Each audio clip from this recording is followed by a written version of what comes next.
But ultimately, I think a lot of people are talking about the same destination. And so it's like, well, you can get here a million different ways. Like there are as many ways to be in recovery as there are people who are in it. Multiple pathways, multiple destinations, and that's, we're not all going the same place. And I think it's really important to support people. Stories are powerful. Welcome to the Rise, Recover, Live podcast, brought to you by The Phoenix. This is a space where people impacted by substance use can come to share their story of strength and resilience, get open and honest, and inspire hope and build community through shared experience. We'll be talking to people in our community on their own recovery journey and shine a light on the topic of recovery in all its forms. Maybe you'll hear some of your story in theirs. Let's show the world that together we rise, recover, and live. Yeah, real quick, this is one of the most impactful conversations that we've had on this podcast, and I'm super excited for you all to hear it, to hear the views and opinions of this very special person. And before we get into the episode, we do have a bit of a content warning. Yeah. So as always, we really are relying on you to make decisions about what feels safe and unsafe for you to listen to. And this might be one to be aware of before going into the episode. We discuss in detail a attempt of suicide. We discuss drug use. In this conversation about harm reduction, active drug use is part of it. So if that's an area that you don't want to hear, that doesn't feel safe, then do this for yourself. Take care of yourself. Skip it if you need to. Have someone listen first if you feel like that would be the right thing. We're just excited to be part of your journey, whether it's every episode or once in a while. But with all that said, if you have the capacity, please listen to this episode because it is important, it is impactful, it is a very important conversation to have in public, and we're excited for you to listen to it.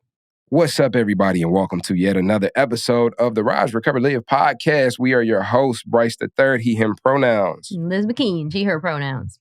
What's up, Liz? How you feeling? Feeling pretty good. Feeling excited to be back in the studio. How about you? Yeah, I've had a lot of adventures recently outside of the studio, which has given me new context to how I want to show up for the show. And there's a lot of ways that the show is growing, and I'm excited about the ever-growing community of the show.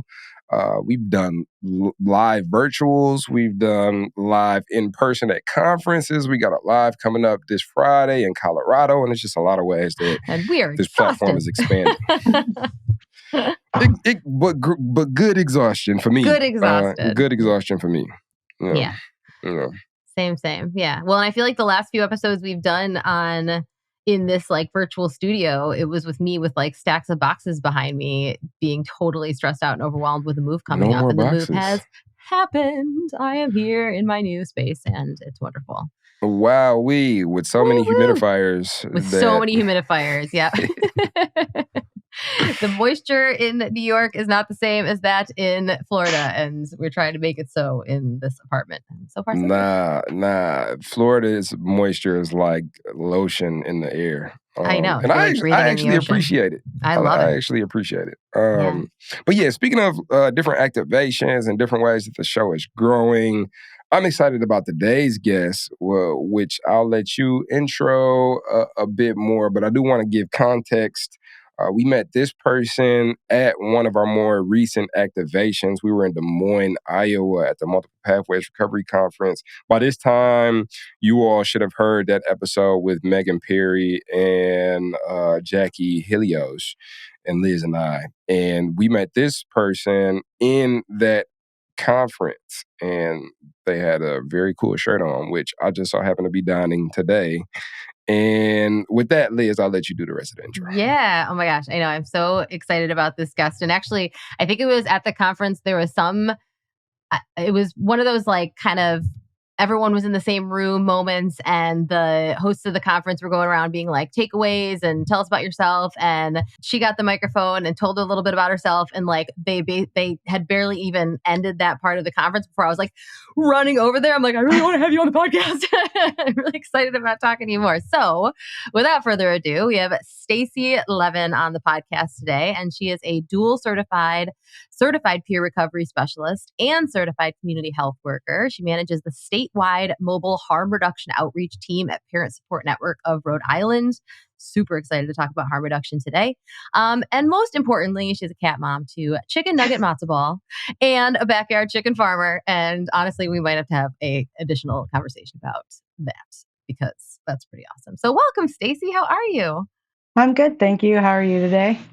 So good. So excited about this conversation and have been since we met, and really grateful for you coming on because I know you are a busy, busy person, and yeah, it's a big deal.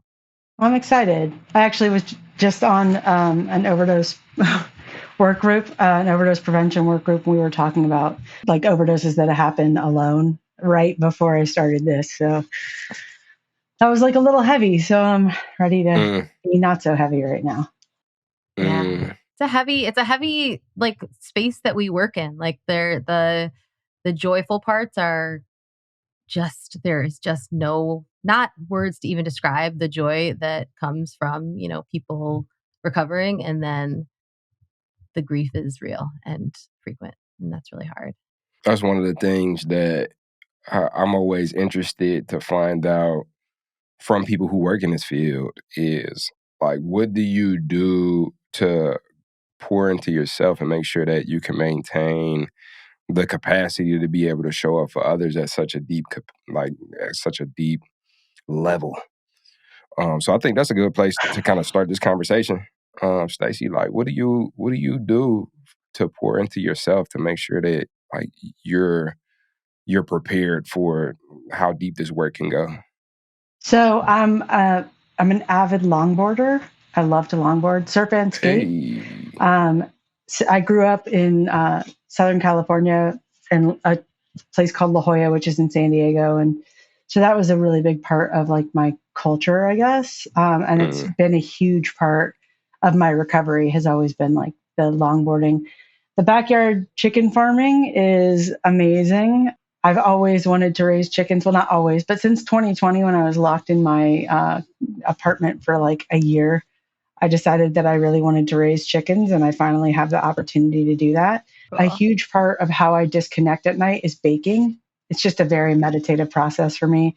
My coworkers love it. I don't actually eat sweets, so every day I come in with whatever I baked the night before. You can kind of tell how my day was based on whether or not I bring in baked goods the next day. Oh, that's so funny. So yeah, those are, and then obviously like, chicken nugget matzo ball. So, I mean, you can't go wrong with spending time with a cat. And do you bake the goodies with the chicken eggs that you raise? Yes. And like that was the best part Full of circle. So we got the chickens like 2 days after they were born. And something really weird about Rhode Island is that you're not allowed to buy live poultry in less than a dozen. So we wanted 5 chickens, but we had to buy 12. Oh my God. And then we gave a couple away. But so we have 10 chickens, and it takes about 3 months from the time that like a chicken is born until a hen starts producing eggs. And that started middle of June, I think, is when we started getting eggs. So it's awesome. Stopped having to buy eggs, and the eggs are amazing. Nice. Yeah, I wonder who's like sitting in Congress, like coming up with different laws, like nobody can buy less than 12 chickens. In a state as small as Rhode Island. It's like, what if you just want one? Well, you can't have one. You can't have one chicken. Buy 11 no, I'm more. sorry. 11 more. I'm sorry. Not only it is illegal to buy just one chicken. I mean, I ordered 5 from the website, and the lady called me and she's like, well, I can't send you 5 chickens. Like the law in Rhode Island is you have to buy them and by the dozen.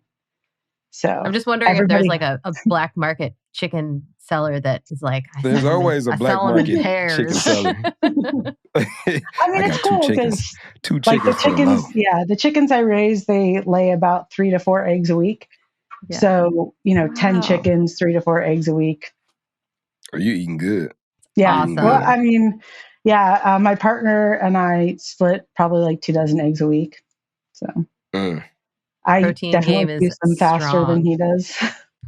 That's awesome. That's dope that you've been able to dig into what it is that interests you and the different avenues that's taking you to discover more about yourself and how to show up and take care of yourself. Like you said, you don't even eat sweets, but you've taken the bacon sweets because that's sort of catharsis for you.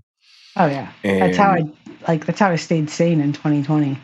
I was living right outside of DC in 2020. So like every day I would watch, the news. Yeah. And I Yeah. would like have a panic attack and then Mm. watch Food Network and bake something. And then I was like, okay, I can make it through today. And that was a really stressful period of time. That's when my baking really became like next level. Mm. That's incredible. And that was you. I know that just from previous conversations that you have been in recovery and had been in recovery for quite a few years by like 2020. So it wasn't new. But were like these just from this short conversation, it sounds like 2020 was, I know, hard for the world, but like, a really significant time for you. And like, did these tools come up for you and like there was a need for them more than ever in that time? Had any of them, like, did you already know that baking was something that you enjoyed? Did you already have like other tools that you were using in recovery up to that point? Or was that like, what was it about that was like, we got to like really go hard on self-care right now? So I've been in recovery since the beginning of 2011. Like January is when I went to treatment and became abstinent from substances. So, I had been in recovery for 12 years by that point. I'm sorry, by 10 years by that point. I spent the first few years of my early recovery really involved in 12-step recovery, participating in meetings and service and step work. And I really appreciate like that for what it gave me. I got a level of self-awareness from working the steps I don't think I would have gotten without it. And it gave me like this network and a support group and, the tools to kind of navigate a lot of just like day-to-day stuff. But 2020 was really hard for me because in large part because of the job that I was doing at the time and the number of people who were experiencing fatal overdose. And I was, getting lots of middle of the night phone calls from people that they found their roommate dead and I needed to come over because the coroner was coming. And I'm like one of those people that like when I'm awake, I'm awake. So if you wake me up at 3, I'm awake. And I can't just like fall back asleep. And so like I was looking for ways to decompress that were things that I enjoyed doing. Actually, my first job in recovery was baking at a bakery. So I already knew that I really enjoyed it. But commercial baking and baking for meditation are kind of different because a job is something you have to do. And so it wasn't tons of fun. And it got to be like, why do I have to do this kind of a thing? But but I knew that the process of like baking and cooking in general was very relaxing for me. And I had lots of time to experiment during that like 9 months that we were, or however long it was that we were like on lockdown or whatever. Yeah. Yeah. And so like a lot of people that we talk to are, they lean towards recovery for the personal experience, showing up, figuring out different ways to be able to show up for life on life's terms, show up differently than they have, and that's where it stops, and that's perfect, right? And you and I and Liz are all people who also beyond that have had like this calling to show up for other people in recovery or other people experiencing substance use disorder at a deeper level. So I kind of want to like pivot to like what is the motivation behind the work that you do. And I'm seeing a pretty cool pin that you have on your jacket, which I was so ecstatic to receive from Don Coyes. And like I took that ceremonious circumstance pretty seriously, but you were a coyote too. Yeah. So if you want to speak to any of that, let's dig into that. It's funny because a lot of people come into recovery and they immediately say, like, one day I want to work in a treatment center. One day I want to be a substance use counselor. One day I want to, and I didn't ever think that was what I was going to do. In my active substance use, I kind of would get really high and watch Intervention a lot and Celebrity Rehab, which dates me a lot, I guess.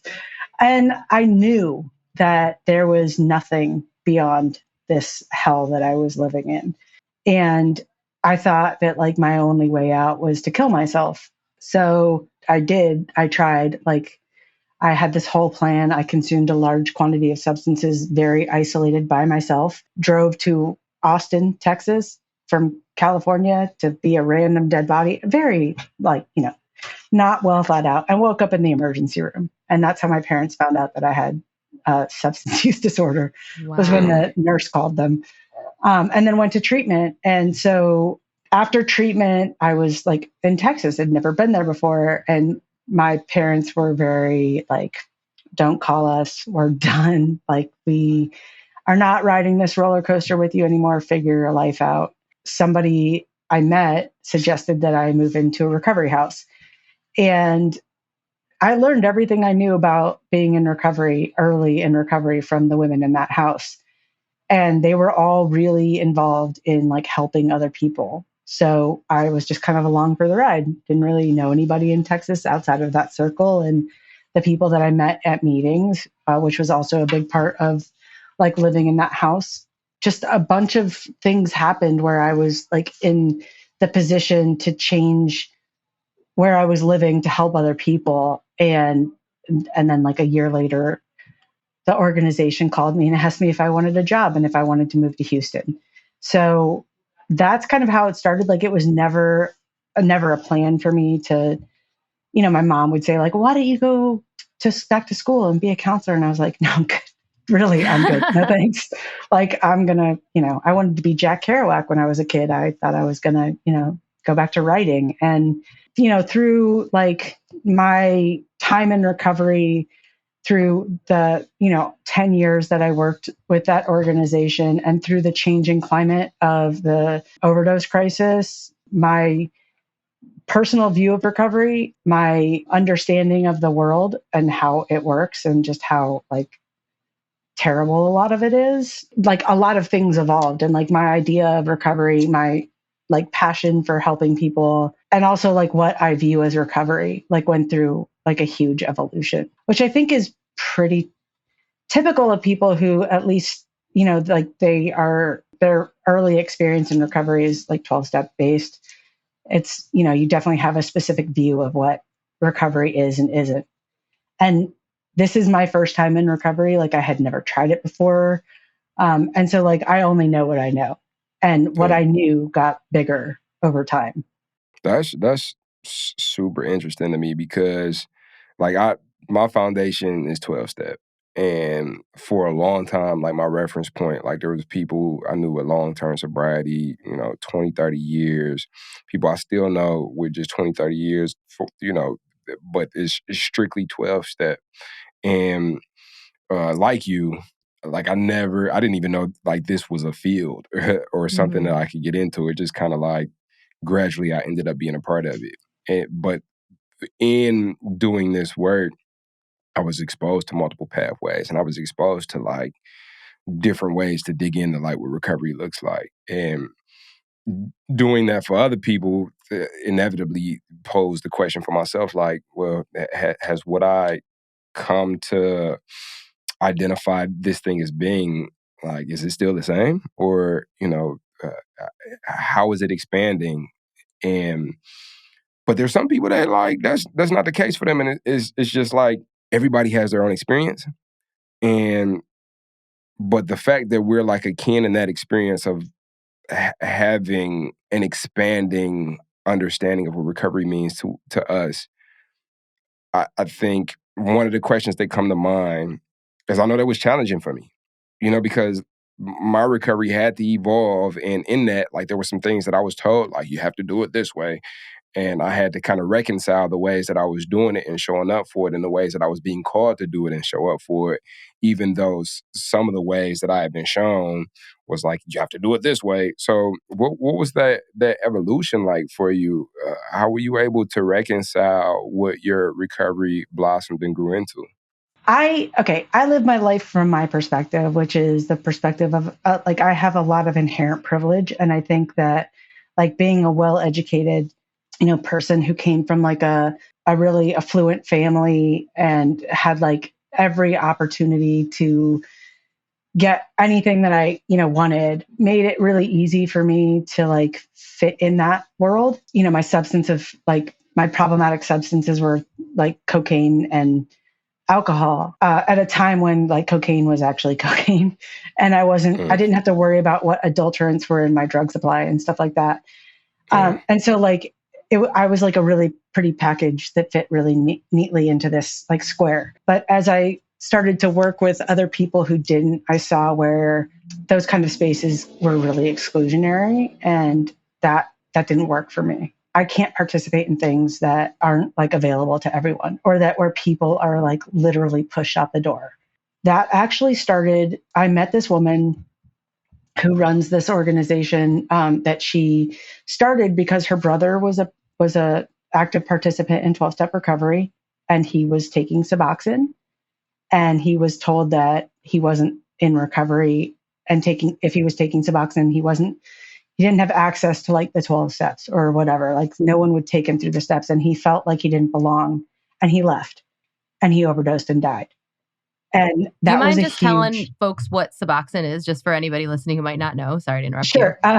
So Suboxone is a medication that's utilized in the treatment of opiate use disorders. So it's part opiate and part naltrexone, which is like naloxone. So Suboxone has a certain amount of opioid receptor blockers and a certain amount of medication that binds the opioid receptors in the body, so that people have, reduced cravings, and they also receive adequate therapy for their disease, or, the whatever you want to call it. And then I started to, like I was at the point in my personal recovery where I was sponsoring people, and I, had this person that I had been working with who a few months into working with me said, well, I think I need to tell you that I'm on methadone. And I was like, okay. And then people questioned why I was working with them, and why I was giving them access to like this solution that we all believed in, but like it was only available to some people, and that just didn't work for me. Like at that point, I was just like, I can't participate in something that doesn't allow everyone who wants to participate to do so, like on equal footing. Cause like, we're all people sitting in these chairs for reasons. Like, this isn't like the cool kids club. This is like a 12-step meeting. But like, if we're sitting in this room, like we're not the best people on the planet. And this is just me, like this is how I looked at it. And like, who are we to gatekeep that from somebody else who's seeking what we say is the solution? And at that point, like I kind of took a step back. And then as I took a step back, and I found that like meeting makers don't necessarily make it. And that's not like necessarily the key to making it, and whatever making it is. And that I didn't have to actively participate, because I have the tools that I received from doing the work on myself. And I don't have to continue to participate.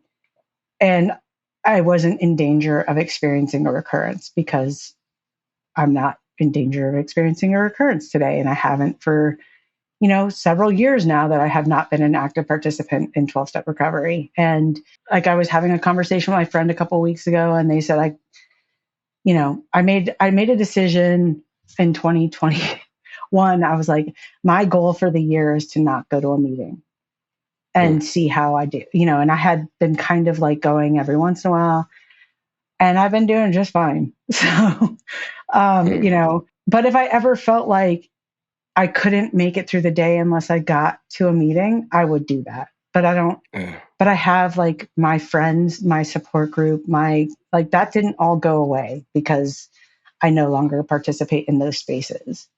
Yeah. Yeah. I think this conversation is important to have. Sorry to be so negative.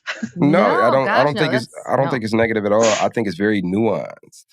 I think that I've heard really black and white opinions and experiences, from people where it's like, this doesn't work, or they drunk the Kool-Aid, or but it's like I can definitely understand.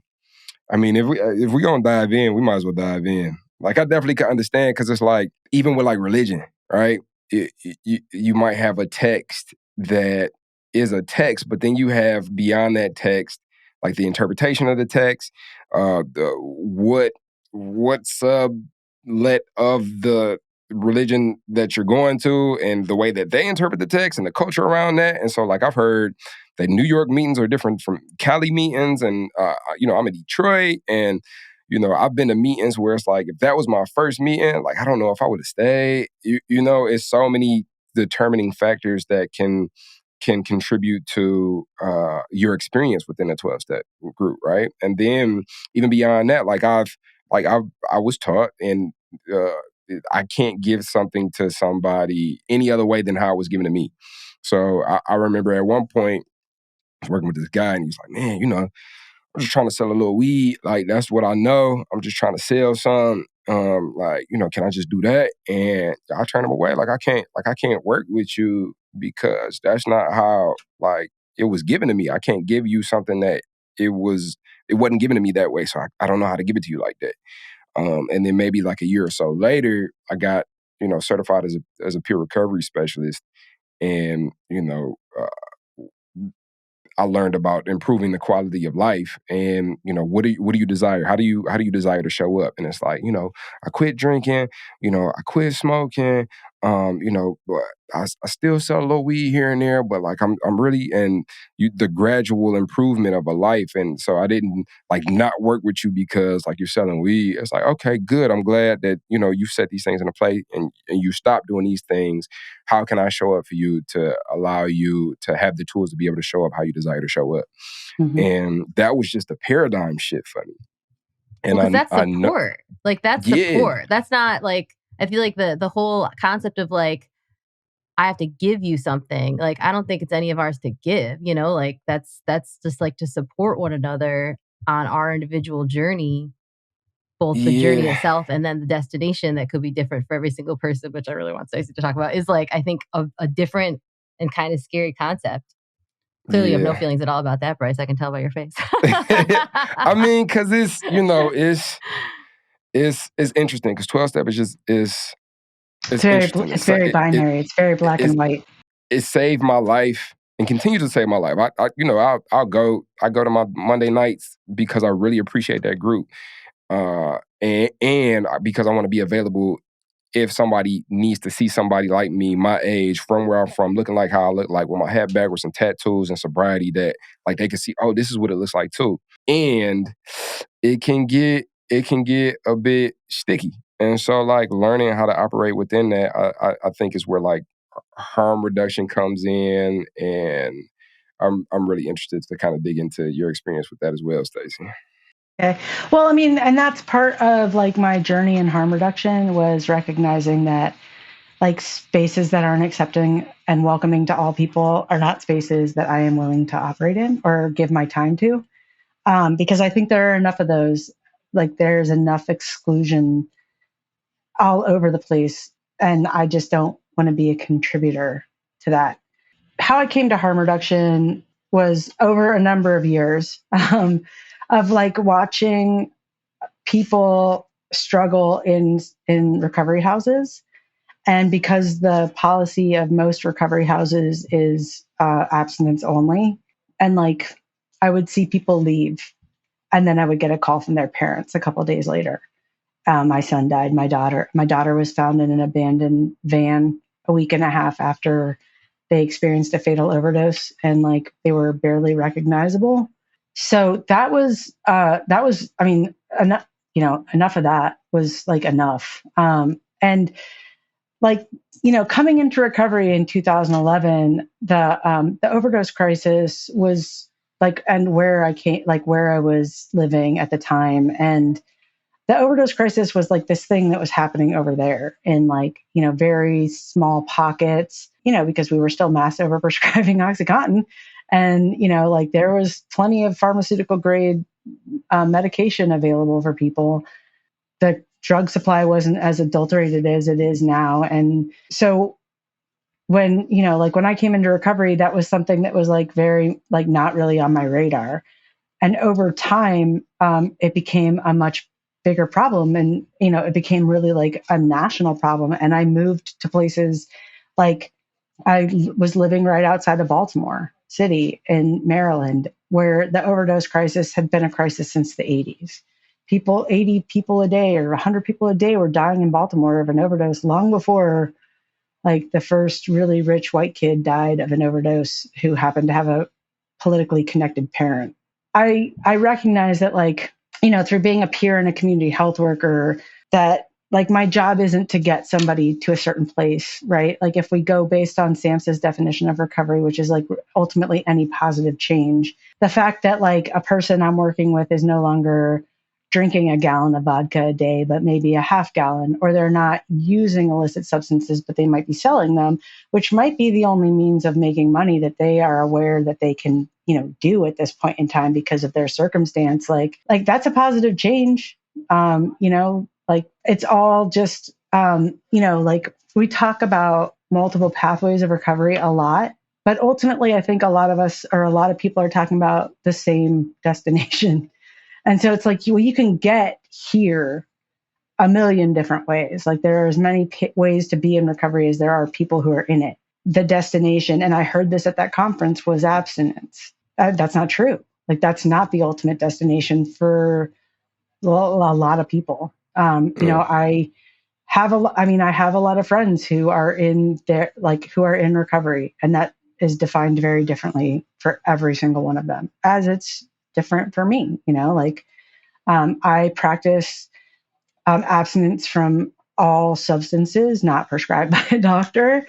So I have been, I take mental health medication. I've been on Wellbutrin, and since about 5 years into recovery, when I was, driving my car down a freeway and thought to myself, like, I could pull this car over and jump off this bridge. And I was like, that's probably not a healthy thought. Maybe I need to do something about that. And like, that was what the ultimate result was like going to a psychiatrist, getting into therapy, getting on medication that improves the quality of my life. And to me, my being on Wellbutrin is no different than like my lead peer who I work with being on methadone. Like it's all the same thing to me. Even though I take mental health meds, like I have friends who have very problematic relationships with a particular substance, no longer use that substance, but engage in other substance use. And that's not problematic.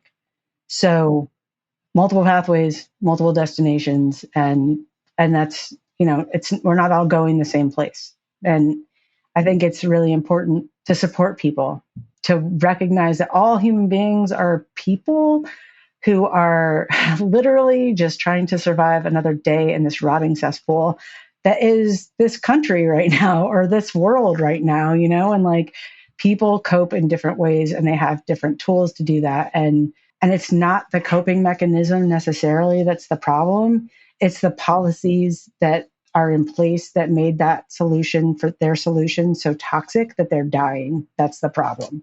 So yeah, I don't think I even came close to answering your question. No, sorry. My God, you're perfect. I'm nodding so much. I'm going to my neck is going to go out of his joints. No, I think that's exactly what we were wanting to talk about when we brought you on, because I think that was exactly what you said at the conference that I was running to you, was there are not only multiple pathways, there's multiple destinations, and also there's multiple seasons of life that even that changes. Like being people that can evolve, I think is so important. And then understanding that our experience isn't everybody's experience. I think all those things are, in my opinion, very true. And also, I understand, how that can feel very scary. And I understand how there's been moments in my recovery, like early on, there was probably a decade of like trying and figuring out, knowing that I needed to stop and struggling to do that and looking for any excuse to not stop, and I know that that it would be easy for me to hear like, oh, it's recovery. It's like, if I just go half of what I drink now, let me try that. I would like look for a reason to try those different things. And for me, that's not doable. Like I've learned that, as much as parts of my brain still probably, if I allowed it to go there, would want to try to drink, how must be fine now. I'm all better now. It's been all these years, I know for me that that's not the case. And also I recognize that the me today is different than the me, however many years ago. And that's going to be the same for every single person that I come across. So it's not, it is messy. It is free. Like, what did you call it, Bryce? You're like, it's sticky. Like, it's I sticky. mean, Of course it's sticky. it's sticky. I think what you're speaking on, Lee, is too, like, is that's the importance of it, like the word nuance. Like, there's a nuance to it. Because it's like, yeah, there's certain, like, if I had leaned all the way into like, oh, just like moderation, like in the beginning for me, like that wouldn't have been a way. And there's still like, I won't drink today, I won't smoke weed today. Like, that's because that's how I've defined my recovery, and my recovery has evolved. And I think ultimately, like, I think about the experience that I had recently. I got back from DC and I kind of crash landed, and I wouldn't call it, well, maybe it was crisis. It was like I was trying to figure out, like, who am I? Like, what am I doing? Is the effort that I'm putting in alignment with who I want to become? Am I cultivating skills that like I care about? Like, what direction I'm, one of those, right? And in the midst of that, I had journaling, I had meditation, I had community to be able to call, I had people who I can talk to that gave me language like executive dysfunction. I had the ability to reach out to a therapist. I had a supportive partner. I had family. I had all these tools that allowed for me to show up for crisis and come out. I wouldn't say I'm on the other side, but like healthy due to coming across like this crisis. Like, I got jumbled up, and I have the resources and the people to refer to, and the tools to be able to refer to, and the processes to help me to unravel that jumble up. And like, for me, like, that's recovery. And to be able to look around and be like, oh, I'm cared for, I'm loved, I'm looked after, I'm considered. Like, that's, for me, recovery more so than, okay, I just didn't use a substance today, which for me, that's what it looks like for me. And I think that was the seed that was planted that allowed for me to get intentional about creating this environment where I can like evolve as a human. And like, I just wish that for everybody. Like, I just wish that, if they choose to, they have these resources and have that ability to like to experience that. Does that make sense? Yeah. And I think it's such a luxury, unfortunately, to have all that and have that support. And I mean, I know I'm not trying to minimize the work that it took, to get to the point of having those resources. I also know, it's like, got to start somewhere. I know the history, as I know it, of harm reduction, starts in AIDS crisis and just hoping to help people learn how to clean their needles, and helping people just to live another day without any intention of trying to get them to stop doing the thing that they're doing. Because let's just live another day. I think is that some of the work that you're doing, Stacey? Like, I know that you support people who are, harm reduction is the word that you use, but then also like supporting people that use drugs is something that you mentioned as well. Like, what does that look like? Yeah, absolutely. And I think that like modern day harm reduction is definitely like, I mean, you can take it right back to mutual aid of people who injected drugs, teaching people to use clean needles so that they weren't spreading HIV to their friends and family. But deeper than that, like, for me, I think harm reduction starts with like the Black Panther Party taking care of its own community, making sure that kids were fed, that they knew how to read, that they had the resources that they need.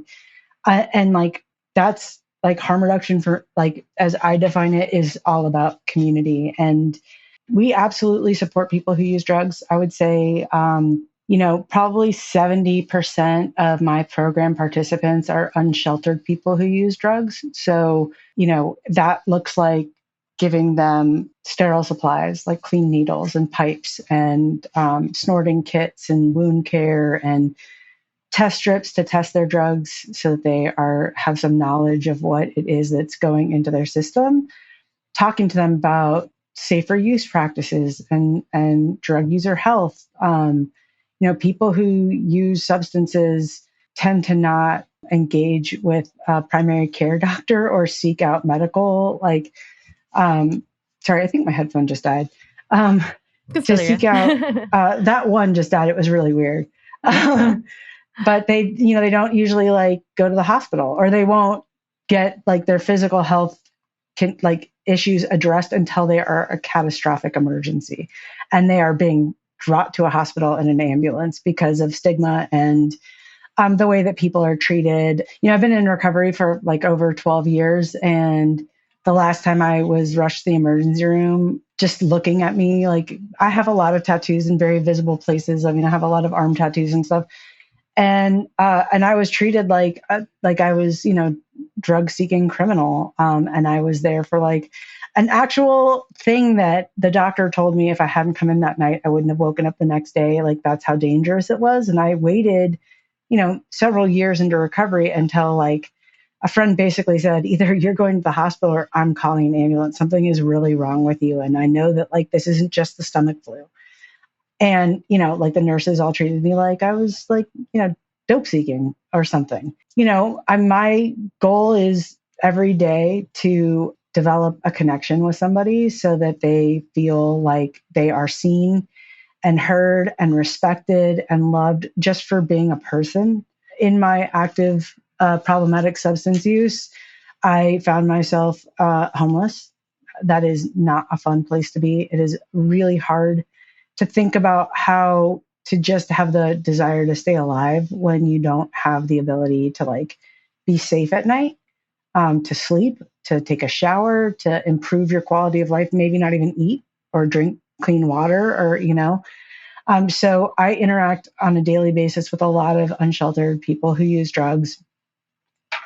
And whether they use drugs as a result of being unsheltered or the unsheltered occurred as a part of like their problematic substance use is like neither here nor there. But trying to have a conversation with somebody about recovery when like they're living in a tent and they're being harassed by some of the community members of the police because they're living in a tent. That's not going to happen. Like you're wasting your breath and you're wasting their time and you're putting up a lot of roadblocks to them receiving vital services. So on an average day, it could be like me going and sitting in a park and handing somebody a bottle of water and a granola bar and talking to them for an hour. Or it could be going to an encampment and giving out a lot of naloxone and test strips and clean needles and sterile pipes and, or helping somebody dress a wound that's minor enough that they don't need to go to a hospital to deal with, and also to advocate for policy change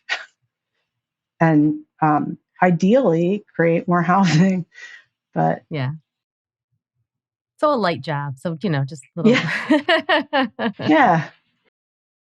A lot that you do and a lot to be done. Yeah. And I know we know that you're incredibly busy. Obviously, we heard all the things that you're doing and want to respect your time. So I think as we get closer to wrapping up, are there any resources that you would like to point people towards? I think you linked a couple things when we first scheduled this that we'll put in the show notes, but anything if folks want to get more information support about harm reduction for them or family members, any resources that you find that are valuable, what would you say? Yeah, so for somebody living in Rhode Island, preventoverdoseri.org is a website that's run by the state.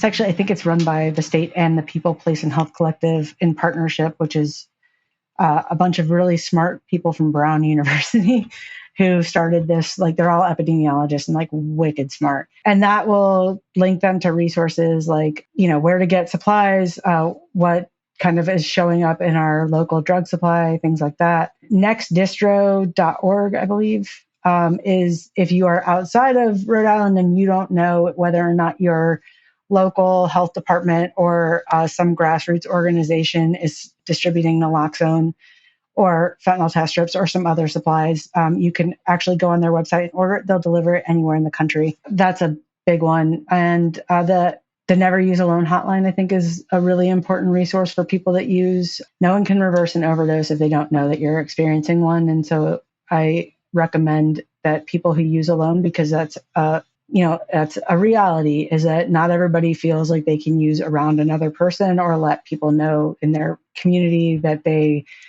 use substances.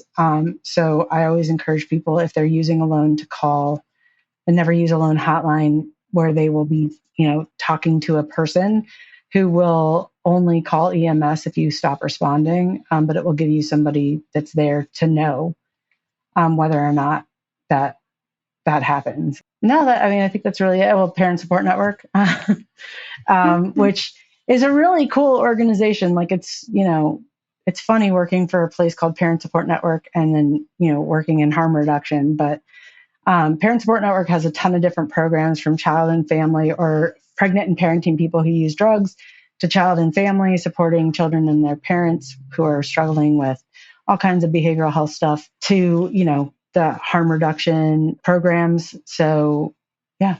I think awesome. That's a probably, beautiful list. Yeah.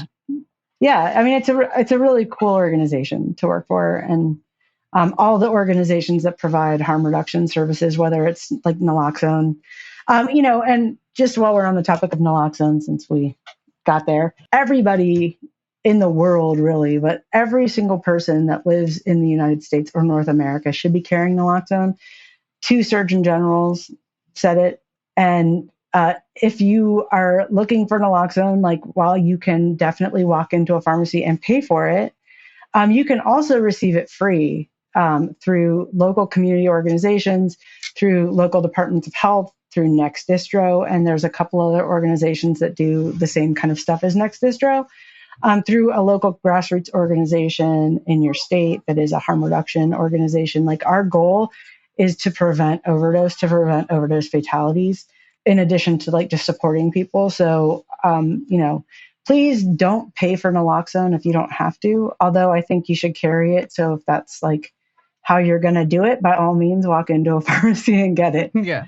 Yeah, I went to my mom's house yesterday, and she had some Narcan on the table. I'm like, where'd you get this from? And it's just like a beautiful thing to see, like it making it into more households and people just having it on hand and handy. Literally have it at my desk right now. I just realized I had one sitting right there. That's awesome. And if anyone listening isn't familiar with naloxone and aka Narcan, that's a medication that you can use to overdose reversal. Overdose. Yeah. Yeah, so we started this episode with the little tongue-in-cheek. I got the shirt on, and it says, "We are the ones we've been waiting for." And Stacey, I believe wholeheartedly that you are contributing in ways that, like, you are who we've been waiting for. Like, the work that you're doing and your story in this episode, it is important. And I appreciate your time, and I appreciate your contribution to our platform. And yeah, keep doing what you're doing, and please don't stop baking. And give Chicken Nugget Matzo Ball a little smooch for us. I will, for sure. That's like the highlight of my day, is getting home and seeing him. Oh my God, I love it. Well, thank you, Stacey, for being here. We're just beyond grateful for you, for your time, for this conversation. Thank you for you who are listening. Please send this episode to someone that you know would benefit from it. It's a little different than some of the episodes we've done, and I love that. I'm so been wanting to have this conversation, and I can't think of a better person to have had it with today. So keep listening, subscribe if you hadn't already, give us a rating, give us a review, all those things. It sounds a lot more complicated than it is. You just open your little podcast app and little click-a-rooski to subscribe or follow, and then the 5 stars. It's just literally a boop, and then you did it. It's so easy. Click-a-rooski. Click-a-rooski. I mean, come on. Let us know what you thought, and we will catch you next time. So now you're excited. Bryce, Liz, how do I get involved with the Phoenix? Well, my friend, it is super simple. We actually have an app. Head over to the Google Play Store or the Apple App Store, or look in the show notes of this podcast, wherever you're listening to or watching this podcast, and go download the Phoenix app. The Phoenix app makes it so easy to find classes that are near you or to access our virtual class schedule where you can hop on from the comfort of your home. You can also join our groups and have a conversation with someone from the Phoenix community from anywhere in the world. Please make sure that you join the podcast group where you can connect with Bryce and I and other listeners. Everything that you need is in the show notes. You can also head to our website at www.thephoenix.org. And maybe while you're there, you click the volunteer tab and get even more involved.